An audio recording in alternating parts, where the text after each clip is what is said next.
Atenção! Vai começar agora uma teleaula de manutenção do curso profissionalizante. Este módulo tem um total de 35 aulas. Hoje, você vai assistir a teleaula número 7. Bons estudos!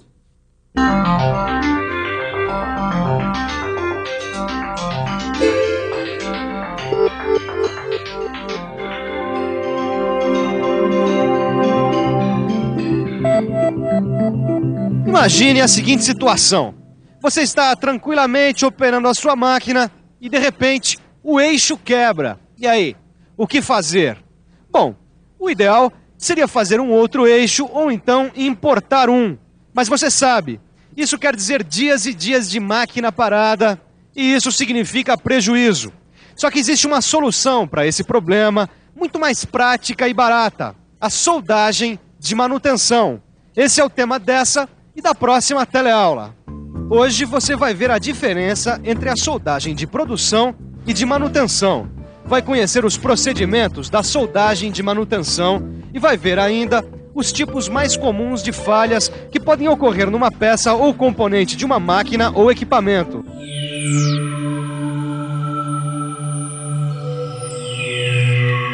Pois é, esse equipamento super simples é uma grande arma na manutenção das máquinas e equipamentos das indústrias, já que com rapidez e eficiência a solda pode prolongar a vida útil das peças de muitas máquinas e equipamentos. E é justamente por isso que a soldagem de manutenção é muito usada, especialmente em países em desenvolvimento industrial como o Brasil. As indústrias dos países em desenvolvimento, como o Brasil, têm várias características em comum. E uma delas é a diversidade de máquinas e equipamentos. Quer dizer, numa mesma indústria, a gente encontra máquinas de diversas origens e fabricantes. Isso quando os equipamentos já não estão fora de linha. O resultado disso você vai conferir agora. Com máquinas e equipamentos tão diferentes, é praticamente impossível para as indústrias manterem em estoque todas as peças de reposição para essas máquinas. Além disso, quase nenhuma empresa tem grandes estoques para reposição. Fabricar ou importar um componente demanda tempo. Como você sabe, a produção não pode parar. Isso faz da soldagem de manutenção uma técnica bastante usada nas indústrias. Na verdade, existem dois tipos de soldagem: a soldagem de produção e a de manutenção. A soldagem de produção, como você sabe, é um trabalho realizado em condições bastante favoráveis. As especificações estão determinadas, os equipamentos necessários estão disponíveis e a gente conhece a composição química do metal de base. Enfim, está tudo sob controle. Já na soldagem de manutenção, a situação é bem diferente. A soldagem de manutenção é feita dentro de várias restrições e limitações, o que é agravado pela rapidez, porque quebrou, tem que consertar. E falando em quebrou, consertou, chegou a hora de você acompanhar as etapas para a realização da soldagem de manutenção. O primeiro passo é analisar a falha. E para isso, antes de qualquer coisa, temos que analisar o local da falha. Essa tá fácil, né? O problema tá ali, na régua, ó. Peraí, né, Caio? Ficou fácil porque você já sabia onde era o problema, não é mesmo? Continuando, depois de analisar o local, é preciso analisar a causa da falha. Se é uma fratura, se é um problema causado por desgaste ou por corrosão. No caso dessa peça aqui, ó, dá pra ver que é uma fratura. É isso aí. Agora a gente tem que determinar o funcionamento. Ou melhor, as solicitações, os meios envolvidos e a temperatura do material. Mas pra isso, a gente tem que conhecer melhor o material, né? Isso é o nosso próximo passo. A gente precisa conhecer todas as características do material, o tipo de material, a dureza, o estado em que ele se encontra, se ele é revenido, se ele é recozido, se ele é temperado, se ele é cementado. Ou seja, o primeiro passo de uma soldagem de manutenção é uma análise da falha. Para isso, a gente precisa analisar o local da falha, determinar a causa da falha, determinar o funcionamento, conhecer os materiais envolvidos e o estado deles. Analisada a falha, o primeiro passo é estabelecer um planejamento de execução. A primeira coisa, é claro, é escolher o método e o processo de soldagem e o metal de adição, para depois determinar os fatores que influenciam no processo de soldagem. Fatores que influenciam na soldagem? É isso mesmo. A gente tem que planejar todo o trabalho. E para isso nós temos que analisar todos os fatores envolvidos no serviço. Tá bom, que a gente tem que planejar tudo bem. Agora, que fatores são esses? Se vai ter pré-usinagem, deformação qual vai ser a sequência da soldagem, se vai ter pré ou pós-aquecimento, tratamento térmico pós-soldagem, desempenamento ou pós-usinagem. E essas decisões têm que ser tomadas sempre com o objetivo de eliminar as causas e não só os efeitos da falha. Eu gostei. Eliminar as causas. Ó, tá aqui, ó. O planejamento da nossa soldagem. Depois de concluir o planejamento da soldagem, é hora de consertar a falha. Mas antes de consertar, a gente precisa saber que tipo de falha vai ser consertada. Porque para cada tipo de problema, existe um procedimento diferente. É isso mesmo. A gente vai começar vendo quais os procedimentos no caso de uma soldagem de uma falha por trinca, determinando o começo e o fim da trinca e a falha com o líquido penetrante. Depois de determinar o tipo e a dureza do material, a próxima etapa é preparar a região que vai ser soldada. Com uma abertura adequada para o eletrodo, tocha ou maçarico ter acesso à região a ser soldada, dependendo do processo que vai ser usado. E em seguida, a gente tem que limpar bem, para tirar qualquer resíduo de óleo, graxa ou impurezas. E aí é só decidir os parâmetros da soldagem e iniciar o trabalho. O importante é você seguir passo a passo todos esses procedimentos. Por isso, é melhor você vê-los mais de perto.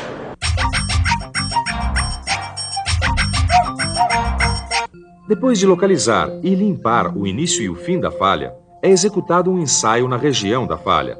Identificado o tipo e a dureza do material, a gente faz uma abertura na região da trinca, limpa o local que vai ser soldado e, em seguida, executa o ensaio de líquido penetrante para ter certeza de que toda a descontinuidade foi eliminada.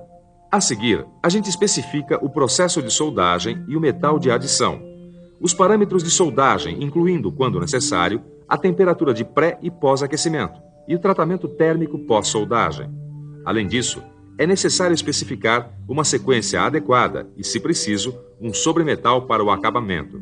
E depois de soldar e fazer o acabamento, a gente executa um novo ensaio de líquido penetrante para garantir a qualidade da solda.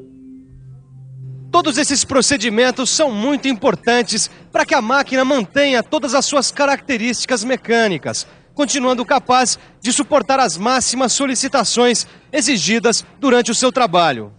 Agora, se o problema da peça ou equipamento foi causado por corrosão, como esse aqui, aí os procedimentos mudam um pouco. Olha só, é aqui que a gente vai revestir. Já sei até como, mas antes a gente tem que fazer a preparação da superfície. É isso aí. Primeiro a gente precisa limpar muito bem, senão a solda não pega. Bom, agora dá pra ver que tá limpinho, sem nenhuma sujeira. Agora a gente verifica se não tem descontinuidades que possam atrapalhar a soldagem. Perfeito! A gente já pode começar a especificar o processo de soldagem e o metal de adição. Mas olha, precisamos ter muita atenção, isso tudo deve ser feito com muita atenção para que a peça continue capaz de suportar as suas solicitações do trabalho. Então vamos lá, né? Mas espera aí.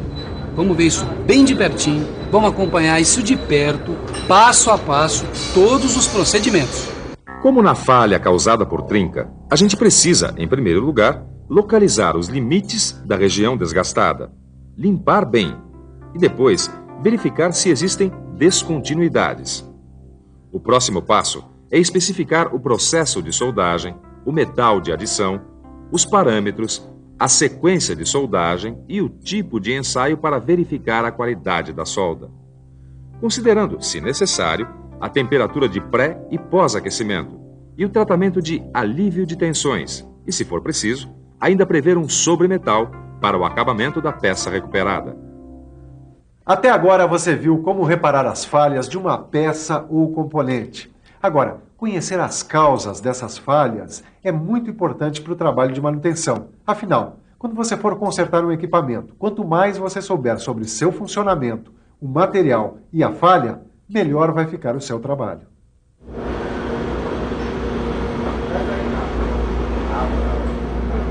E essa falha aqui, como é que acontece, hein?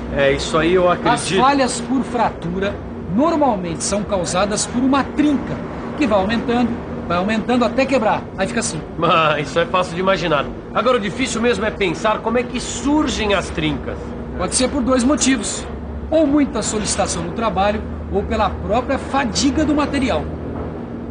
Outra situação de falha em equipamentos pode ser gerada pelo desgaste.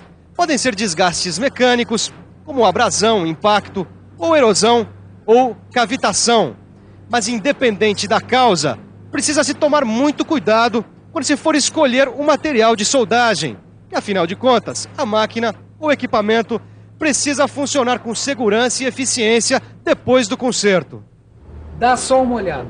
Essa falha foi causada por abrasão, que é um desgaste que ocorre entre superfícies que deslizam e giram. O atrito constante do carro no barramento provoca a abrasão, causando o desprendimento de partículas da superfície. Isso mesmo se as superfícies em contato forem polidas. Mesmo assim, porque essas partículas são microscópicas e elas tendem a se encaixar. Só que quando a superfície entra em movimento entre si, a força do atrito gera calor. E esse calor faz as partículas se fundirem. E aí, fundidas, elas movimentam-se e a superfície sofre desgaste. Tá bom, mas como é que dá para recuperar essas superfícies, hein? Depositando um material mais duro e resistente através da solda. Já esse tipo de ferramenta está bastante sujeito a falhas por impacto. E quando isso acontece, o resultado são deformações e fraturas. Dá só uma olhada.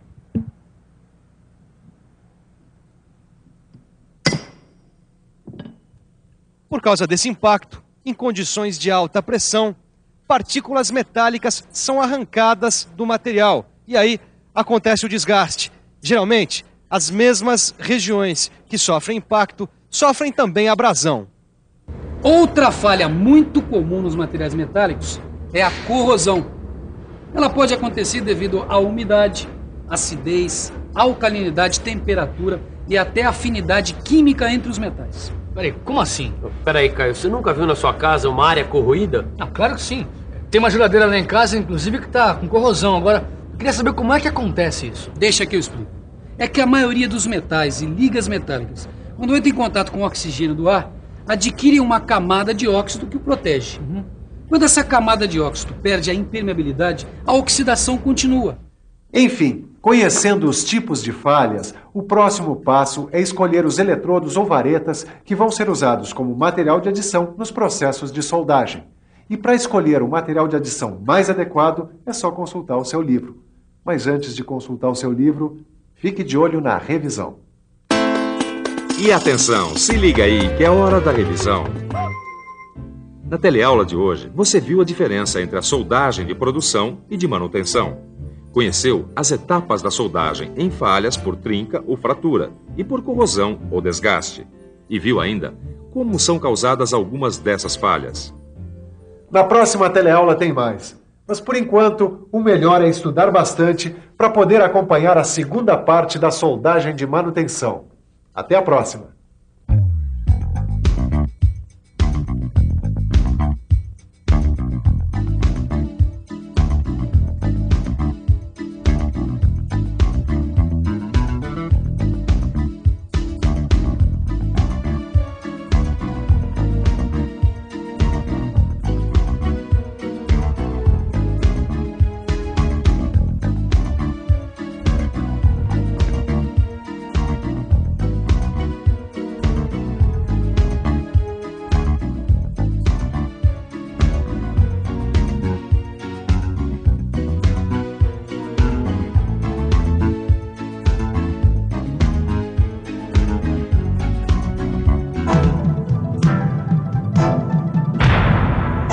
Telecurso 2000, um programa de educação do Sistema Fiesp e da Fundação Roberto Marinho.